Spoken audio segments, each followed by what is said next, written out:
Good evening, and welcome to the Crypto Overnighter. I'm Nicodemus, and I will be your host as we take a look at the latest cryptocurrency news and analysis. So sit back, relax, and let's get started.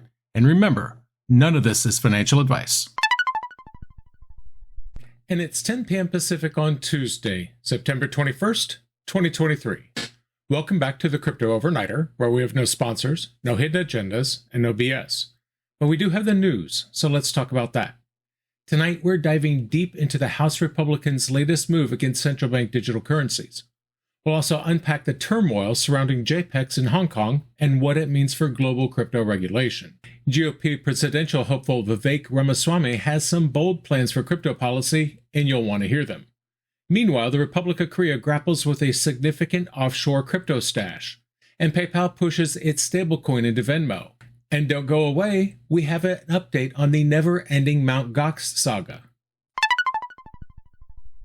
House Republicans advanced a bill opposing U.S. central bank digital currency efforts. The bill, known as the CBDC Anti-Surveillance State Act, aims to prevent the Federal Reserve from issuing a CBDC to individuals. It was introduced by Representative Tom Emmer and has gained the support of 60 members in Congress. The bill has passed the House Financial Services Committee and will next face a congressional vote. Democrats, led by Maxine Waters, criticized the bill. Waters renamed it the CBDC Anti-Innovation Act and argues that it could threaten the U.S. dollar status as the global reserve currency. The bill has also faced scrutiny for its language and its impact on CBDC research. The Federal Reserve has been exploring the possibility of issuing a CBDC, but is not close to developing one. Some conservative politicians, including Florida Governor Ron DeSantis, have taken strong positions against CBDCs. The bill prevents the issuance of a CBDC without an act of Congress. This aligns with the Federal Reserve's stance.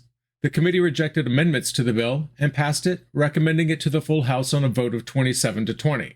The advancement of the CBDC Anti-Surveillance State Act is a significant move in the ongoing battle over financial privacy and government control. Emmer's bill is a clear attempt to halt what he sees as an overreach by the Biden administration. His concerns about CBDCs turning into surveillance tools echo a broader distrust of government power.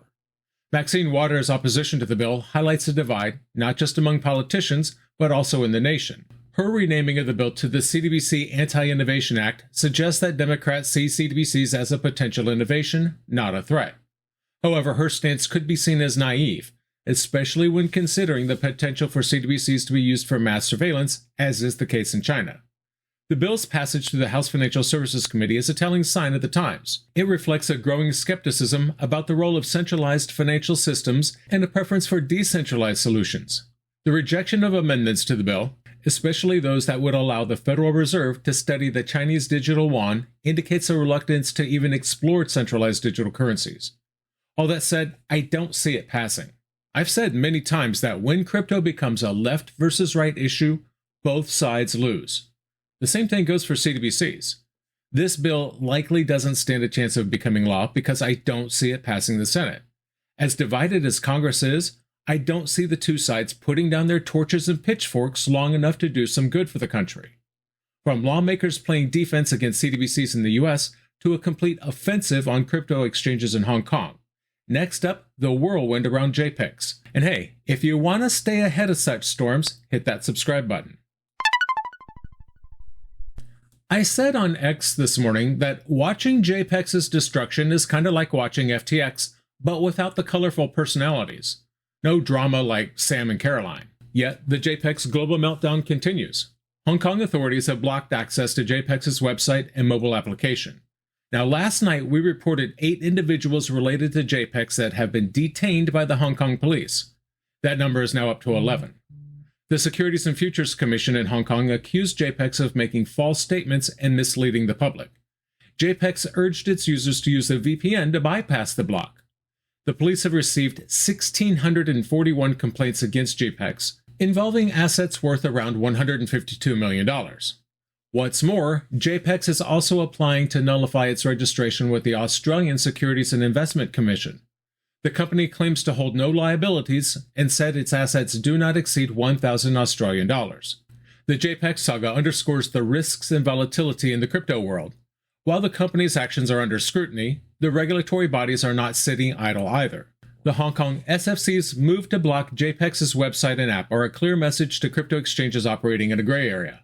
It's a wake-up call for users who think they're immune to the reach of regulators. JPEX's attempt to deregister in Australia is equally telling. It's not an exit, it's an admission of defeat and perhaps an attempt to evade further scrutiny.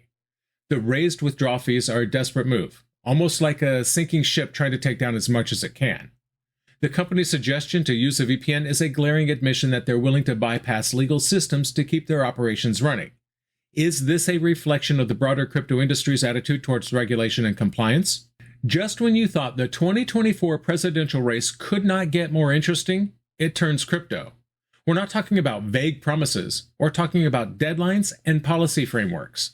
Stick around to find out what GOP hopeful Vivek Ramaswamy has planned. Vivek Ramaswamy recently announced plans for a comprehensive crypto policy framework. The announcement came during a fireside chat at Messari's Mainnet crypto conference. Ramaswamy expressed strong views on the future of government interaction with crypto. He criticized what he called a, quote, unconstitutional fourth branch of government, and he's talking about regulators. Ramaswamy's remarks indicate crypto's growing prominence in U.S. politics. He was a pharmaceutical entrepreneur before his 2024 presidential campaign and is considered a serious political contender. A CNN poll placed him second to Donald Trump in the nomination race. Ramaswamy aims to release this framework by Thanksgiving. He and his team are actively seeking community input on serious, thoughtful proposals. Now, no specifics were provided, but Ramaswamy intends to reduce federal bureaucracy by up to 2/3 if elected. In fact, I heard him say he wants to cut the headcount at what he calls the three-letter agencies by 75%, the SEC included. He criticized agencies like the SEC for their aggressive regulation by enforcement approach. Ramaswamy has previously celebrated a court ruling against the SEC, which was favorable to the blockchain industry. His entry into the crypto policy arena is a game-changer. It's not just another politician pandering for votes. This is a candidate who understands the disruptive potential of blockchain technology. His criticism of regulatory agencies resonates with many in the crypto community who have long felt stifled by unclear and often arbitrary rules. The promise to cut down federal bureaucracy is a direct challenge to the status quo, and it's exactly what the crypto industry needs. Agencies like the SEC have been a thorn in the side of innovation. Ramaswamy's approach could be the shakeup that finally allows crypto to breathe. But let's not forget the timing. Announcing a comprehensive crypto framework by Thanksgiving means Ramaswamy is serious. By actively seeking community input, he's showing a level of engagement that's been missing from other politicians. If Ramaswamy gets his way, we could see a seismic shift in how crypto is regulated and accepted in the mainstream. It could also signify a broader political shift, with the GOP potentially becoming the party of crypto. Keep an eye on this one. It's a story that could redefine the crypto landscape. From American politicians to the Republic of Korea, everyone's making a statement with crypto.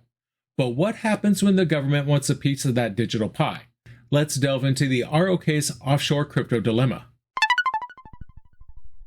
Citizens of the Republic of Korea hold $99 billion worth of virtual assets outside the country, according to their own National Tax Service. This accounts for 70% of all reported overseas assets. A total of 1,432 individuals and corporations have reported holding crypto accounts overseas. The Republic of Korea introduced a mandatory reporting requirement this year. Nationals are required to declare in June if they have more than 500 million won in accounts abroad. The Republic's planned taxes on crypto earnings are expected to come into place by 2025. The country also announced that it might start taxing airdrops. The new legislation gives the Financial Services Commission and the Bank of Korea the authority to oversee crypto operations and asset custodians. The new bill also allows authorities to enforce penalties in cases of unfair trading of virtual assets. The numbers are staggering, and they do tell a story that's impossible to ignore. Koreans are not just investing in crypto, they're doing it on a massive scale, and notably outside their home country. Koreans are voting with their wallets, and they're doing it offshore. Why is 70% of Korea's reported overseas assets in crypto? Is it a sign of distrust in traditional financial systems? Is it a bullish stance on digital assets? As far as the mandatory reporting requirement, that's the government's way of keeping tabs, but it's also a tacit acknowledgement that crypto is too big to ignore. And let's not forget, these regulations are just the tip of the iceberg. With planned taxes on crypto earnings by 2025 and potential taxation on airdrops, Seoul is gearing up for a regulatory showdown. All right, it's time to talk stablecoins. PayPal's been making a splash in the Venmo pool with PYUSD. But is this a smooth dive or belly flop? Stay tuned, and if you want more insights just like these, remember to like and follow. PayPal officially rolled out its US dollar peg stablecoin PYUSD to Venmo users. This comes 6 weeks after PayPal announced the launch of PYUSD, which is issued by Pax Trust and backed by US dollar deposits, short-term treasuries, and similar cash equivalents. The stablecoin is already present on major crypto exchanges like Crypto.com, Bitstamp, Coinbase, and Kraken. Venmo users, as well as merchants who accept PYUSD, can now receive transfers in this stablecoin. This is part of PayPal's broader strategy to make PYUSD more available as the ecosystem grows. The New York State Department of Financial Services has even included PYUSD on the list of approved coins. Now, we were just talking about the NYDFS Green List, as they call it, the other night. Being on that list signifies its compliance with regulatory standards. Nansen, a blockchain analytics firm, reported that about 90% of PYUSD is held on wallets controlled by Paxos Trust. Crypto firm BitPay announced plans to add support for PYUSD, citing its utility for payments and active community participation. PYUSD has a market capitalization of $44.3 million, lagging behind major stablecoins like Tether and USDC. Paxos Trust holds $45.3 million in assets supporting the coin. PayPal's move to integrate PYUSD into Venmo is strategic. By doing this, PayPal is not just diversifying its payment options, but also making a calculated entry into a market that's ripe for stablecoins. This could be a game changer in how we perceive digital transactions, especially when it comes to the speed and cost of transfers. But here's where it gets interesting. PayPal is essentially offering a stablecoin that's approved by the New York State Department of Financial Services. While this may sound like a stamp of approval, let's not forget who we're dealing with here. Regulatory bodies that have often been at odds with the ethos of decentralization. So while PYUSD may offer stability, it's crucial to question the level of control and oversight that comes with this regulated stablecoin. PayPal's PYUSD on Venmo is a significant development, but it's one that comes with its own set of questions and concerns. Now, last but not least, a saga that refuses to end. Mt. Gox, the cautionary tale with no end. Don't miss this update. Mt. Gox, once a dominant cryptocurrency exchange, has again postponed its repayment deadline. The new date is set for October 31st, 2024. This decision was officially announced by the Mt. Gox trustee, who got permission from the Tokyo District Court for this extension. The delay affects the base repayment, early lump sum repayment, and the intermediate repayment. The trustee also mentioned that repayments could start as early as the end of this year for those who have provided the necessary information. However, the specific timing for each creditor is still undetermined. Currently, the Mt. Gox estate holds 142,000 Bitcoin and 143,000 Bitcoin Cash, as well as 69 billion Japanese yen. The exchange collapsed in 2014, affecting about 24,000 creditors and resulting in the loss of 850,000 Bitcoin. This delay is another blow to the already shaky confidence in centralized exchanges. It's a stark reminder that even the giants can fall, and when they do, it's the little guy who suffers the most. The Mt. Gox saga has been a decade-long roller coaster with creditors still left in the dark. This delay not only prolongs their agony, but also raises questions about the exchange's intent. Is Mt. Gox buying time, or is there a genuine hurdle in making these repayments? The trustee's letter gives a glimmer of hope, stating that repayments could start by year's end. But let's not forget, we've heard such promises before. And while the estate holds a significant amount of Bitcoin and Bitcoin Cash, the question remains, will the creditors ever see a Satoshi of it? So what happened? In the United States, the battle lines on central bank digital currencies are becoming clearer as House Republicans advance a bill designed to halt CBDC efforts, citing concerns over privacy and government surveillance.